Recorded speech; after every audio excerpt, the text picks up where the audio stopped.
아멘. 박수가 기네요. 정성껏 준비한 찬양 감사합니다. 하나님 기쁘게 받으신 줄로 믿습니다. 어떤 주제로 말씀을 나눠야 할까? 이제 누가 말했듯이 설교 주제 잡는 것이 설교 준비의 반 이상이다라고 하던데 그 정도로 이번 설교 준비하면서 주제 잡는 게 조금 시간이 걸렸습니다. 설교 준비할 때 여러분들의 얼굴이 떠오릅니다. 누구 집사님, 누구 권사님, 하나님 말씀 사모하셔서 예배에 참여하시는 여러분들을 생각하며 어떤 말씀을 전해야 될까 이번엔 특히 더 좀 고민이 됐습니다. 그러다가 이번 시간에는 요즘 묵상하고 있는 이제 팔복에 대해서 전해야 되겠다라는 생각이 들어서 말씀을 준비했는데 실은 준비하는 날까지, 시작하는 날까지도 주제를 바꿔야 되는 거 아닌가 하는 생각을 좀 했습니다. 왜냐? 이게 좀 난해하거든요. 난해합니다. 문장이 난해한 게 아닙니다. 누구나 읽으면 무슨 얘기인지 다 알 수 있습니다. 그러나 이 말씀을 읽을 때 우리 안에서 왜? 라는 질문이 계속해서 던져지기 때문에 이 팔복이 난해한 것입니다. 왜 심령이 가난한 자가 복받은 자입니까? 같은 본문을 전하는 누가복음에는 심령이라는 단어가 빠져서 그저 가난한 사람이 복 있는 사람이다 라고 했습니다. 가난은 불행이고 가난은 누구나 피하고 싶은 것인데 심령이 가난한 자가 복되다 라고 하시니 이 비상식적인 말씀이 이해가 잘 안 되는 거죠. 그러다 보니 이 말씀이 너무도 유명한 거 알겠는데, 중요한 말씀인 줄은 알겠는데, 그러나 설교 단상에서 잘 등장하지 않는 본문이 된 것입니다. 이 말씀을 두고 그래도 저도 이렇게 좀 갈등이 되었지만, 그럼에도 한 주간 성경을 살펴보는 가운데 이 본문으로 하나님과 하나님의 말씀을 나누고 싶은 마음이 간절해서 이 말씀을 준비하게 되었습니다. 부족하지만 주어진 이 시간을 통해서 하나님의 지혜와 또 은혜가 나눠지는 복된 이 시간 될 수 있기를 간절히 소원합니다.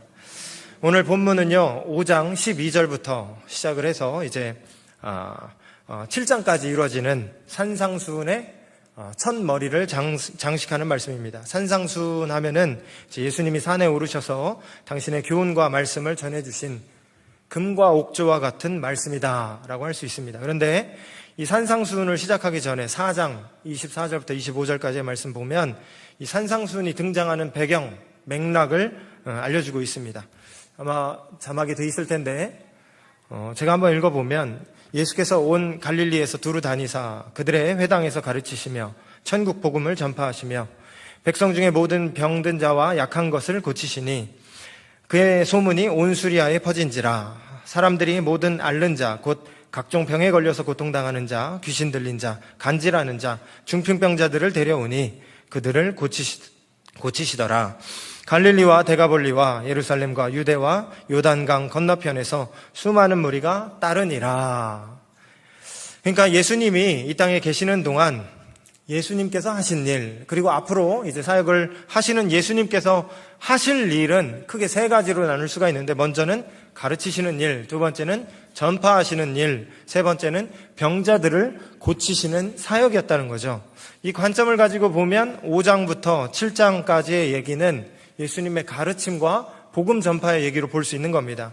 그리고 8장과 9장에서는 예수님이 병자들을 고치시는 일들이 나오고 있는 것이죠. 그러니까 마태는 지금 이 틀을 먼저 설명하고 이 틀대로 이야기를 진행해 나간다라는 것을 우리가 알 수 있는 거고, 그렇게 보면 5장 초입에 이 지금 우리가 읽은 이 말씀은 예수님이 하시고자 했던 말씀의 핵심, 말씀의 주요 메시지였다라는 것을 우리가 알 수 있게 된다는 것이죠. 이제 본문을 좀 살펴보려고 합니다. 이 산상수훈은 이렇게 시작이 됩니다. 예수께서 무리를 보시고 산에 올라가 앉으시니 제자들이 나아온지라. 왜 하필 산에 오르셨을까요?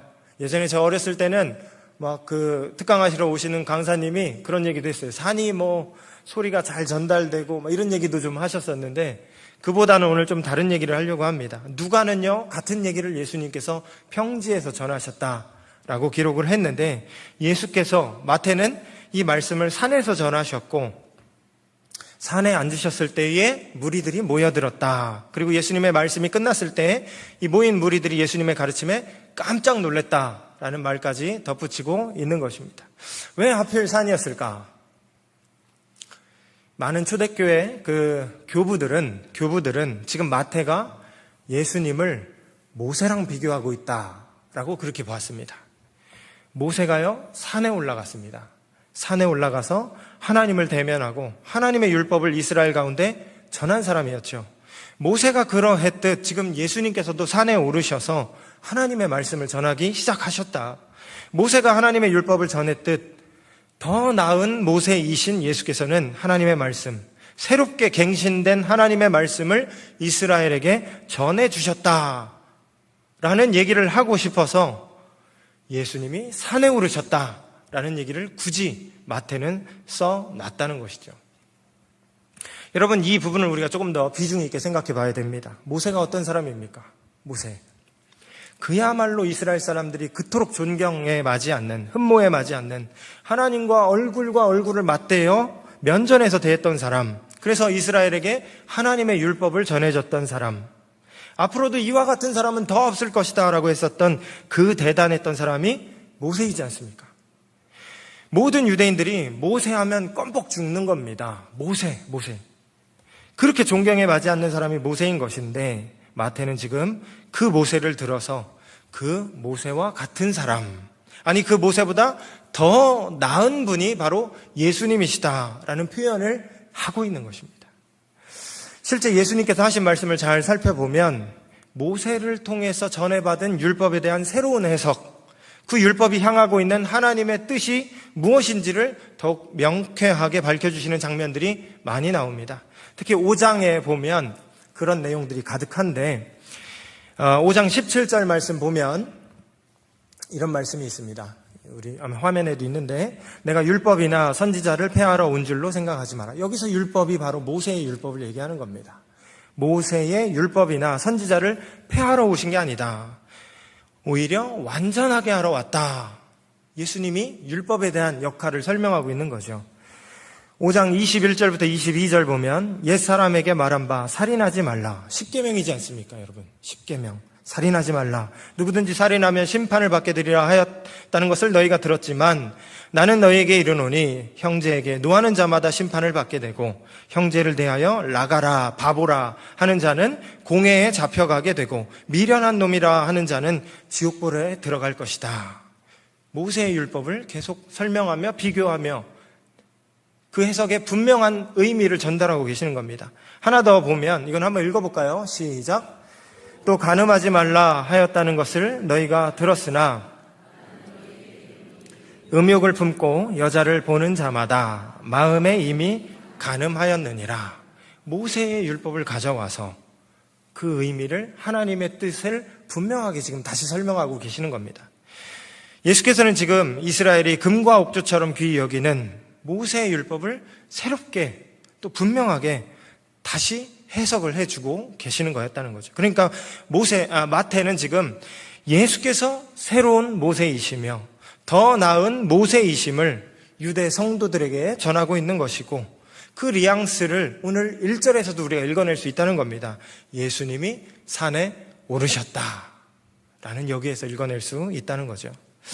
여기서 잠깐 우리가 우리 신앙의 신발끈을 다시금 고쳐맬 수 있길 바랍니다. 여러분, 예수님은 더 나은 모세이십니다.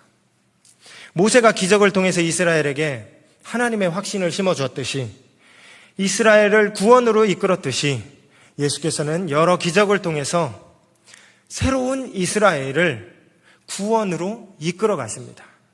모세가 광야에서 이스라엘에게 하나님의 율법을 전했듯이 예수께서는 산에서 천국 메시지, 산상수훈을 전하고 계시는 것입니다.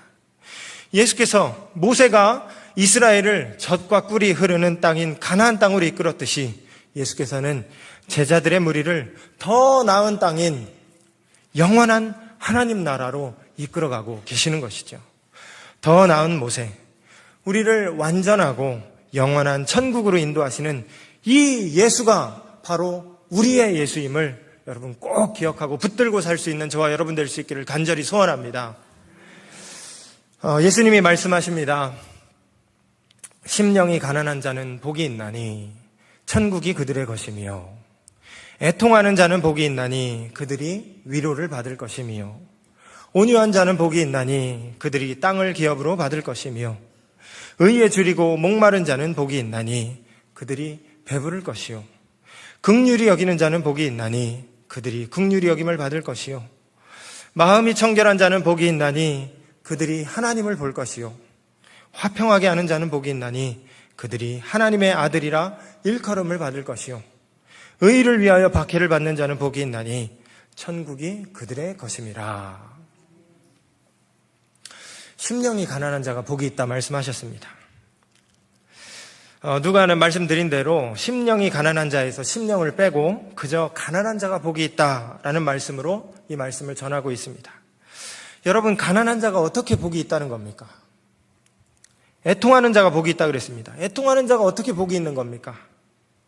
이 팔복은 시작부터가 동의할 수가 없고 이해할 수 없는 말들로 시작이 되는 것입니다. 이런 자들이 복이 있는 자들이라면 속마음 솔직히 이런 거 아닙니까? 나는 그 복 싫어요. 나는 그 복 받고 싶지가 않습니다. 그리고 이런 생각도 드실 거예요. 목표가 너무 높다. 이 목표가 너무 높은 것 같아서 저는 할 수 없을 것 같습니다. 이런 자신 없는 마음도 솔직히 우리 안에서 올라오게 되는 것이죠. 왜 예수님께서는 이런 자들이 복 있다 말씀하셨는가? 이 세상 통속적인 기준으로는 이런 사람들은 불행한 사람들이고 고통 중에 있는 사람들인데 왜 이런 사람들이 복 있다고 예수님은 말씀하셨는가? 여러분, 우리가 우리의 시선을 조금 바꿔야 됩니다. 우리의 관점을 좀 바꿔야 됩니다. 여러분, 우리가 하나님을 믿고 예수님의 말씀을 배울 마음이 있는 예수님의 제자들이라면 내 판단과 내 기준을 잠시 내려놓고 말씀을 전하신 예수님의 생각과 의도로 우리가 우리 시선을 고쳐매서 이 본문을 다시 한번 좀 조심스레 살펴봐야 한다는 것이죠. 여러분, 예수께서는 지금 이런 자들이 복이 있는 자들이니 너희도 이런 사람들이 되어야 한다라는 그런 말씀을 하시는 게 아닙니다. 오히려 예수께서는 지금 팔복을 통하여서 하나님 나라가 어떤 곳인지를 우리에게 소개해 주는 겁니다. 하나님 나라가 어떤 곳인가, 또 그 나라의 백성은 어떤 사람들인가를 우리에게 알려주고 계시는 거예요. 만약 이것이 그 나라에 들어가는 자격과 조건에 대한 것이라고 한다면 여러분, 이건 어떻게 보면 모세의 율법보다 훨씬 더 가혹하고 엄격한 수준이 높은, 그래서 도무지 우리로는 도달할 수 없는 그러한 목표를 설정해 두시고 우리를 고문하는 것과 같다라는 솔직한 생각이 들게 될 것입니다. 그러나 여러분, 하나님의 성품을 잘 생각해 보세요. 하나님 그런 분 아니시죠. 하나님은 선하고 좋으신 분, 우리를 돌보시고 우리를 위해 자기를 희생하시는 분, 자기를 희생하시기까지 우리를 사랑하시는 분이 우리의 하나님이신 것입니다. 그러니 이 팔복은 앞서 말씀드린 대로 하나님 나라가 어떤 곳인지, 그 나라의 백성들은 어떤 사람들인 건지를 설명하는 것으로 우리가 받아들여야 한다는 것이죠. 심령이 가난한 자가 복이 있다 말씀하셨습니다. 여러분, 세상에서는 심령이 가난한 자는요, 루저입니다. 루저. 그렇게 해서는 이 세상을 살 수가 없잖아요. 약육강식에 적자생존에 이 사회로부터 심령이 가난해서는 살아남을 수가 없는 것입니다. 심령이 가난한 자는 부족한 사람입니다. 유약한 사람에 불과한 것입니다. 그러나 그런 심령이 가난한 자도 이 얘기를 하는 거예요. 천국을 소유했으니 그들은 복받은 자다. 누가 뭐라고 해도, 세상 누가 뭐라고 해도 그들은 복 있는 자들이다. 이 얘기를 지금 전해주고 있는 것입니다. 애통하는 자는 복이 있다 말씀하셨습니다. 애통하는 자가 복받은 자 아니죠. 오히려 인생의 큰 비극을 경험하고 우는 것 외에는 어찌할 방법이 없는 자들이 애통하는 자들 아니겠습니까? 슬픔으로 탄식을 터뜨리는 자가 애통하는 자인 것인데 예수께서는 애통하는 자가 복이 있다 말씀하시는 겁니다. 왜 그렇습니까? 그들이 나중에 천국에 가서 하나님의 위로를 받을 것이기 때문에, 그들에게 천국이 있기 때문에 그들은 복받은 자다 말씀하시는 것입니다. 결국 여러분, 이 팔복은 종말론적인 관점으로 살펴봐야 하는 본문인 것입니다.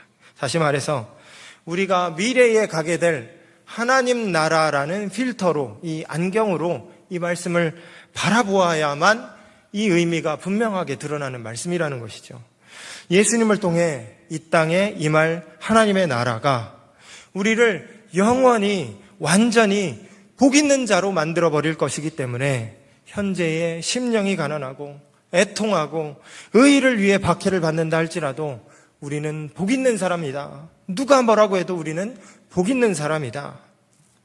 예수의 팔복은 우리에게 새롭고 완전한 미래를 소개하며 그 미래가 있는 너희들은 복받은 자임을 선언하시는 것이고, 그리고 그 복을 미래로만 놓는 게 아닙니다. 그 미래의 복을 오늘로 끌고 오는 거예요.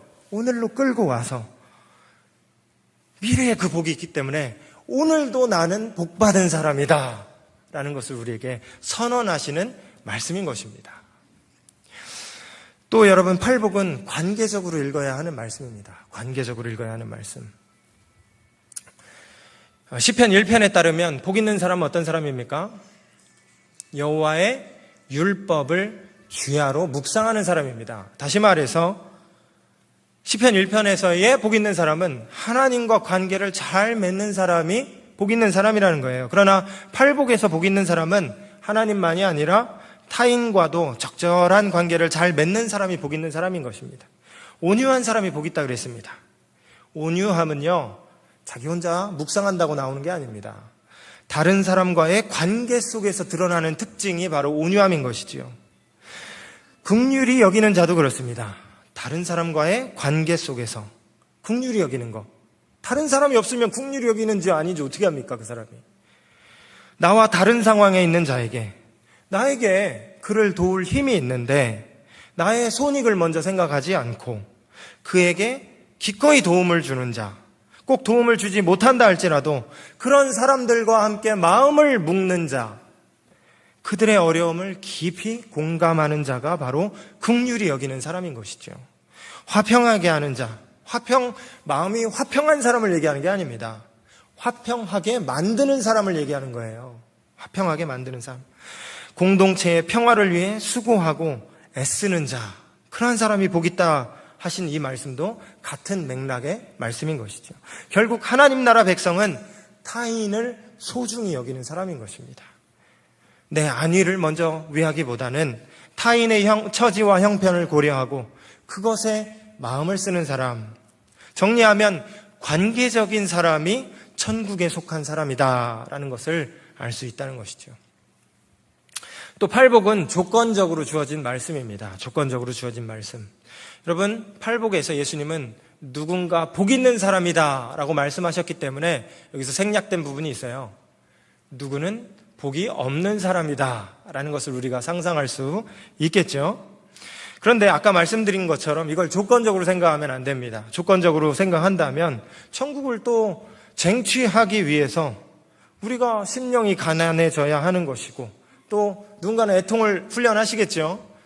애통을 훈련할 겁니다. 막 일부러 곡하고 애통해야 복이 있다고 하셨으니까 그러한 일들이 우리 안에 일어날 것인데 그게 아니겠죠. 그러니 이 말씀은 이렇게 봐야 하는 것은 아닙니다.